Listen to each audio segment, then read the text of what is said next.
I would like to welcome everyone. This is Media Center Ukraine, Odessa. We're telling you about the situation in the southern regions of Ukraine. Today, our first guest is the head of Mykolaiv Oblast military administration, Vitaly Kim. Mr. Kim, the floor is yours. Good afternoon. I would like to welcome you, and I would like to wish you success. And I will share with you the current information. As for the Mykolaiv region, the day was more or less calm,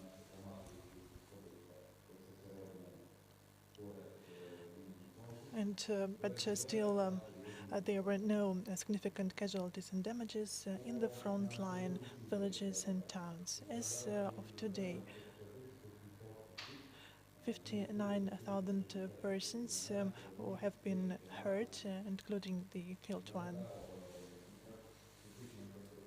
As for the critical infrastructure, everything is operative. We have managed to restore everything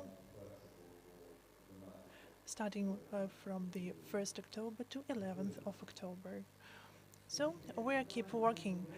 I have the following question. Even in Odessa, we have the turn off of power supply. What is the situation in Mykolaiv? And do you have such situation in your city? And these cutoffs of power supply have been covering the whole Ukraine. We have decreased the consumption of power at around 2.5 times due to the fact that the population has left the region and some of the enterprises have not been working.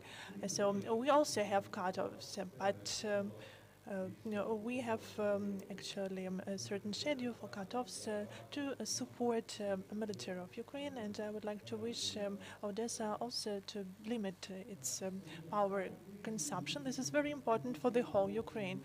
We have recently, in recent months, has heard about the constant shelling of Mykolaiv Oblast, and now there is the information that you have started rebuilding the houses and restoring the houses. Can you provide us details? What objects are in question, and is it possible under the threat of renewed shelling? We have more than 12,700 damaged objects, so we have certain priorities in terms of the restoration of these buildings.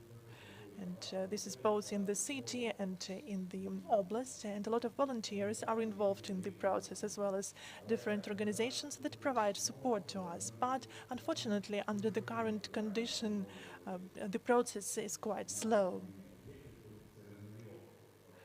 due to the new shellings as well. So we have certain schedule, actually under the control of the city mayor, and the information was that we have managed to restore it to 65%, but due to the renewed shelling, the number has increased again. But we do everything possible, just keeping the pace as we have. We have the question from our audience. Good afternoon. My name is Irina Nazarchuk. And I have two questions to Mr. Kim, if you allow. The first question. Recently, we have seen that they use multiple launch rocket systems to shell Mykolaiv, precisely S-300.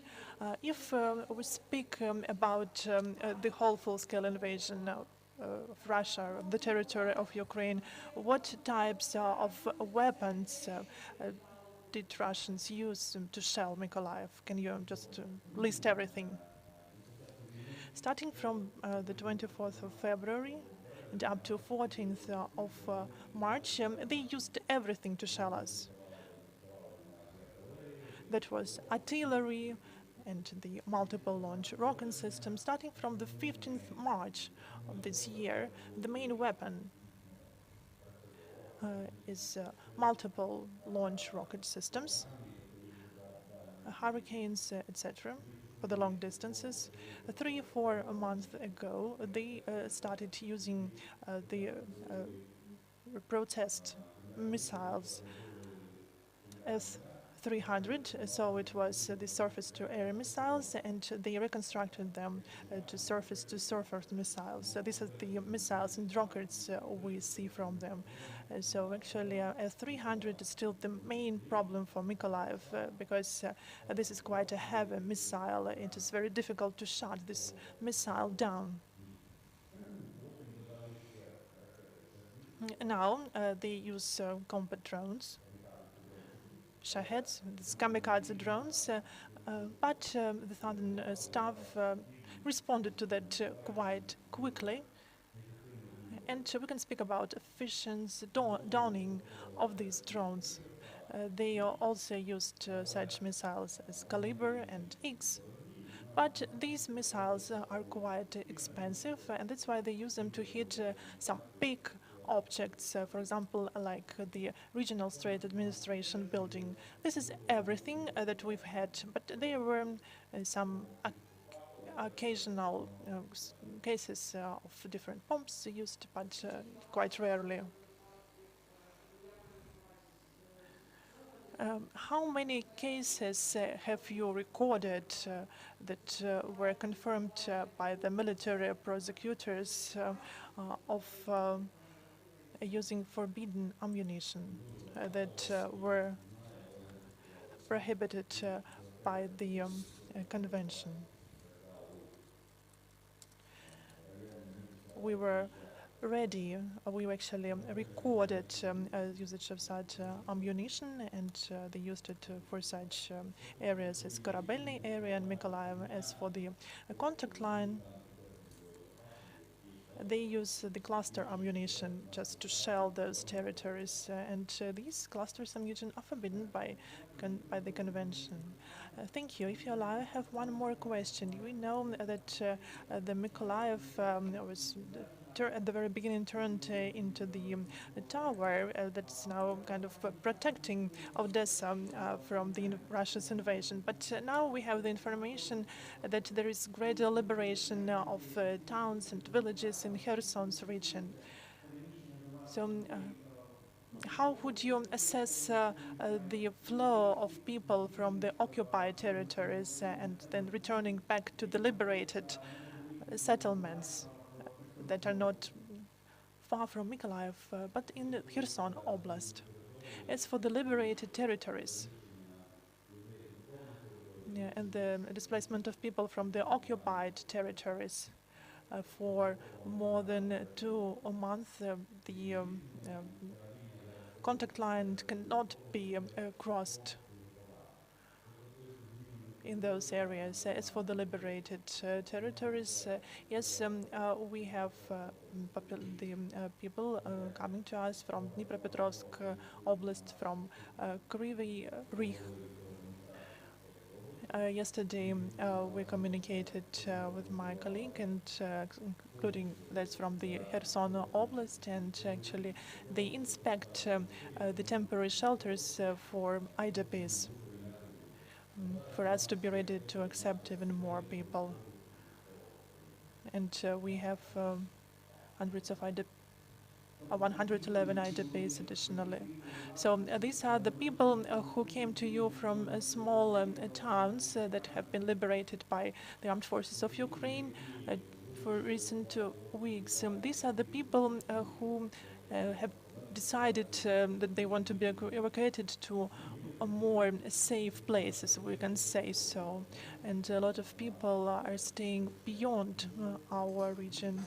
And Lviv, Ternopil Oblast accept such people, and Odessa Oblast, so they have more IDPs than we have.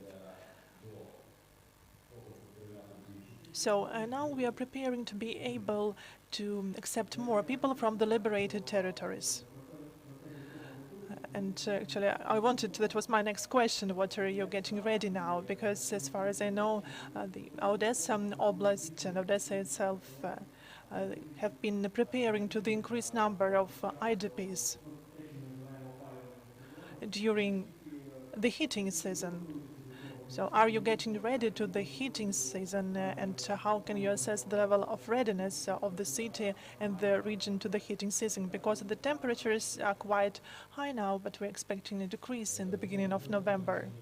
We are 100% ready, but we have military risks because they can destroy and damage critical infrastructure. And I can say that actually, if it's too cold in our region, we will come to you as guests.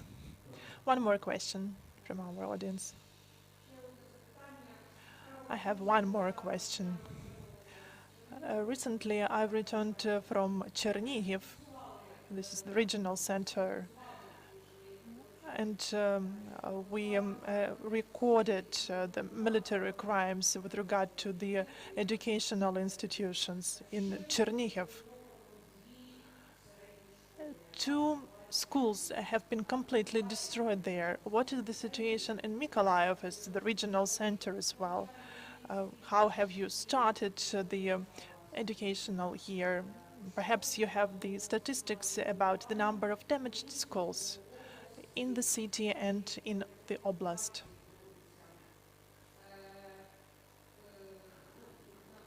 What is the format of the learning for the students now in Mykolaiv and in the oblast? It's online format.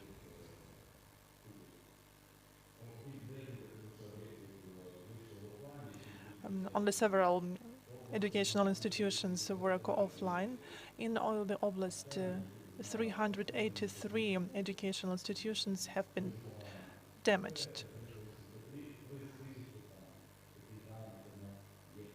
This is 383 from the around thousands that we have. This is the statistics we have. The occupiers targeted educational institutions, and at least 3 universities have been significantly damaged in Mykolaiv. Schools have been destroyed both in Mykolaiv and in the oblast. So it's around 400 units that have been destroyed completely or partially. I have one more question with regard to the water supply. Actually, that has been quite long lasting problem. And what is the situation now? Because the international organizations planned to launch the water purification plants. And can you provide more details about the water supply in the city? Is it still a critical problem before the winter?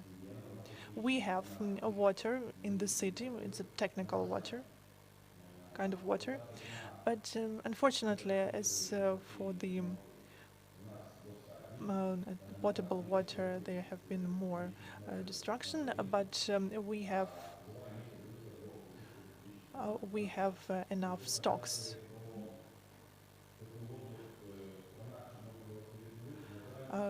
But unfortunately, we can't renew the supplies directly to the apartments. And unfortunately, the technologies that we can have cannot ensure the capacity we need. That's why we will still have this so-called technical water in taps in the apartments, and no potable water there. But as soon as we liberate the right bank of Dnipro, we will be able to renew the supply of potable water. Thank you very much. These are all questions so far, and hopefully we will meet with you soon for our further conversation and briefing. Thank you for your time. Just to remind, that was the head of Mykolaiv Oblast Military Administration, Mr. Vitaly Kim. The next briefing will be at 1:30, and we will have the head of the Kherson Oblast Council, Alexander Samoilov. The format will be also online, so keep in touch with us.